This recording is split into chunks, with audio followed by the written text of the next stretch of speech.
தாவேக MLA குதிரை பேர வழக்க சிபிஐக்கு மாற்ற கோரி மனு அளிக்கப்பட்ட நிலையில இந்த மனு மீதான தீர்ப்பை தள்ளி வச்சிருக்கு சென்னை உயர்நீதிமன்றம்.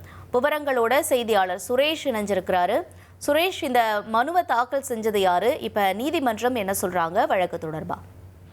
வணக்கம். அதாவது இந்த மனுவை தாக்கல் செஞ்சிருக்கிறவர் திருப்பூரை சேர்ந்த வழக்கறிஞர் ஜே பாலசுப்ரமணியங்கிறவர் தான் இந்த பொதுநல வழக்கை தாக்கல் செஞ்சிருக்காரு.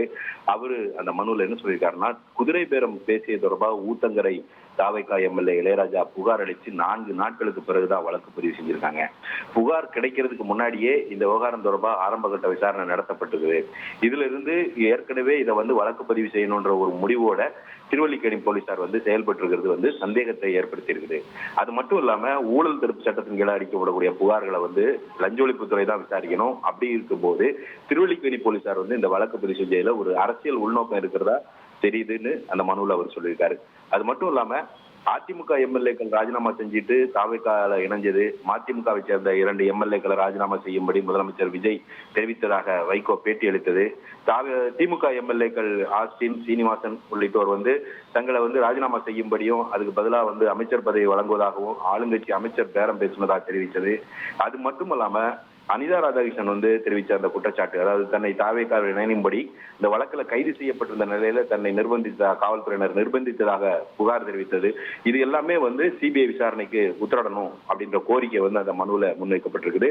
அது மட்டும் இல்லாம தாவேகா எம்எல்ஏவிடம் பேரம் பேசின அந்த வழக்கின் விசாரணைக்கு தடை விதிக்கணும்ன்ற ஒரு கோரிக்கையும் அந்த மனுவில் முன்வைக்கப்பட்டிருக்குது. இந்த வழக்கு தலைமை நீதிபதி சுஷ்ருத் அரவிந்த் தர்மாதிகாரி மற்றும் நீதிபதி அருள்முருகன் அடங்கிய அமர்வுல இன்னைக்கு விசாரணைக்கு வந்தப்ப மனுதாரர் தரப்பில் ஆஜரான மூத்த வழக்கறிஞர் ஜோதி முன்வைச்ச வாதம் என்னன்னா, தமிழகத்துல நடந்து வரக்கூடிய இந்த குதிரை பேரங்களை கண்மூடி வேடிக்கை பார்த்துட்டு இருக்க முடியாது.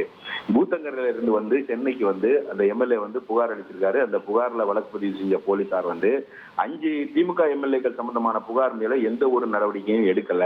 இது ஒரு கண்ணுல வெண்ணையும் இன்னொரு கண்ணுல சுண்ணாம்பையும் வச்சிட்டு இருக்கிற மாதிரி ஒரு பாரபட்சமான ஒரு நடவடிக்கை.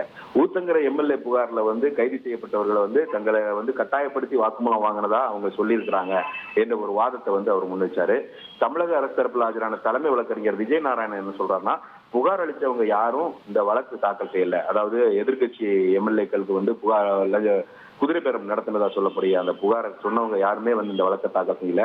மாநில போலீசார் முறையா விசாரிக்கலைன்னா தான் சிபிஐ விசாரணைக்கு மாத்தலாம்.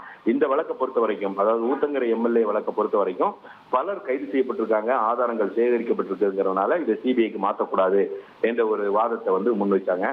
இதை தொடர்ந்து விசாரணையின் போது நீதிபதிகள் இந்த வழக்குல விசாரணை நடந்து வரக்கூடிய சூழல்ல மற்ற புகார்கள் மேல வழக்கு பதிவு செய்யாததுக்காக இதை சிபிஐக்கு மாற்ற முடியுமா, மாற்ற வேணுமா அப்படின்ற ஒரு கேள்வியை நீதிபதிகள் இந்த மனு மீதான தீர்ப்பை தள்ளி வச்சிருக்காங்க.